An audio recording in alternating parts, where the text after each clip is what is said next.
Ooh, everybody know I'm on next, yeah. Everybody know I flex. Ooh, I run through these checks. Ooh, I flex on my head. Ooh, left foot bands and trap. Left foot bands and trap. You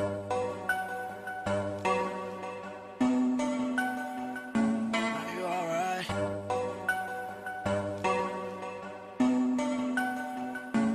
You alright? Well, we're going to call it a developing story, Kerry, at this moment, but it could break at any time, and that is why we go to Dave McMenamin, our Cavs reporter, who may have some news about an addition to that Cavs roster. Dave, what can you tell us?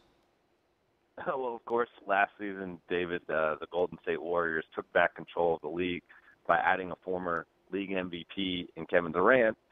And so the Cavs are trying to follow serve by doing the same thing in trying to acquire former league MVP Derrick Rose. Brian Windhorst and Adrian Wojnarowski have reported that there are initial talks, or actually the talks have moved beyond the initial stages, in order to the Cavs bring in Derrick Rose on a one-year minimum contract worth about $2.1 million, so he can try to be a difference maker as the Cavs try to catch those Warriors.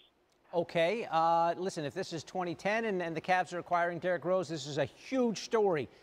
Assess how big of a deal it would be if Derrick Rose is on the Cavs next season.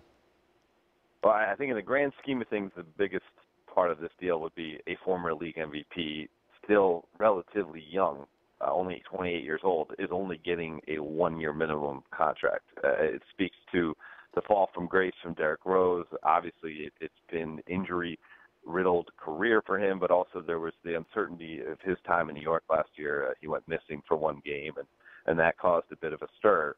But in terms of the Cavs, I mean, they had very limited assets going into this summer in terms of what they could do, what they could spend.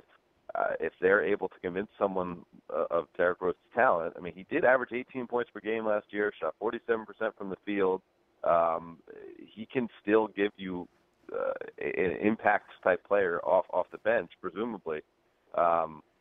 That's a very good acquisition for the Cavs, and so it's not perhaps as big of an acquisition as some of the other teams have done, like Houston this offseason and Boston, but it would certainly be a good thing for the Cavs. All right, our Cavs reporter Dave McMenamin giving us the very latest that there are serious talks right now between Derrick Rose and the Cavaliers, and yes, he is not the game-changing guard that he was a few years back, but if you take a look, as Dave mentioned, the numbers sort of back on the upswing. In 64 games, Rose averaged 18 a game, shot just over 47% from the floor. That's his best percentage since back in 2009, 2010.